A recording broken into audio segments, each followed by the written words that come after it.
Assalamualaikum warahmatullahi wabarakatuh. Hello and good morning. Welcome to the One News. My name is Dwi Krisdahyani and I will be accompanying you to few minutes forward.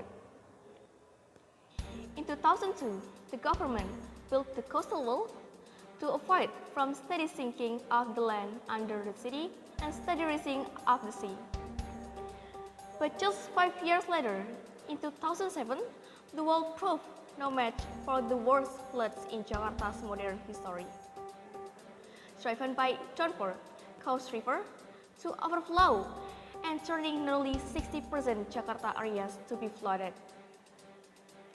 It claimed 80 lives around the city and caused hundreds of millions of dollars of damage. This situation makes some people traumatized. Jakarta is sinking in slow motion. Indonesia may have to move the capital in 10 years because Jakarta is going to be underwater due to its environmental issues.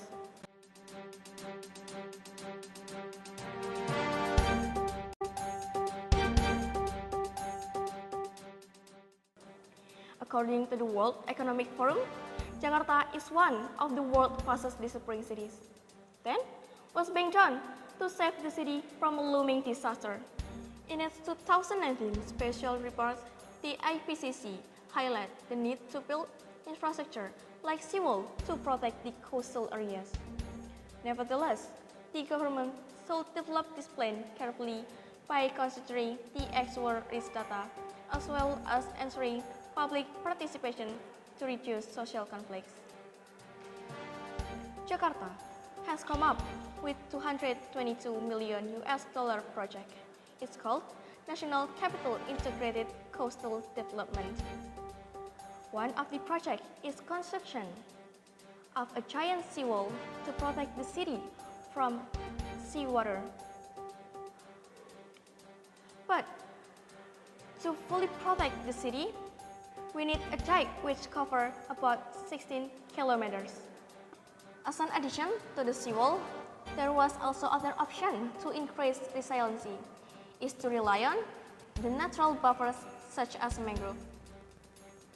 This ecosystem could calm the waves and reduce surge-related flood damage by more than 50% annually.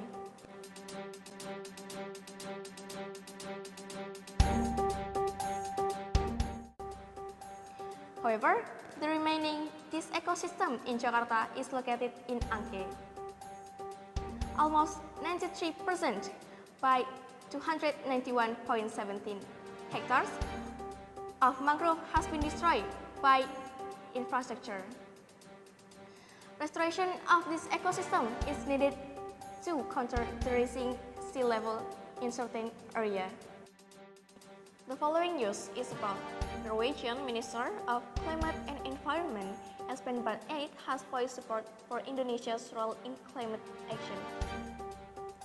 Indonesia and Norway recently signed an agreement to support efforts to increase the net absorption of greenhouse gas emissions in the forestry and land use sector by 2030, demonstrating the country's interest in sustainable cooperation in the climate sector.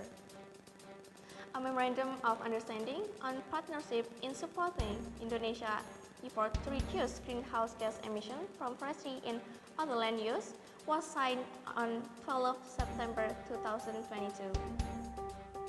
The MOU includes cooperation in reducing emissions from deforestation and forest degradation, as well as capacity building to strengthen natural forest carbon sequestration through sustainable forest management, forest rehabilitation, and social forestry, including mangrove reforestation. That's all I could present to you. And if you have some suggestions, please visit us at www.ournews.co.id. Finally, I am and all of you say have a nice day. Thank you and wassalamualaikum warahmatullahi wabarakatuh.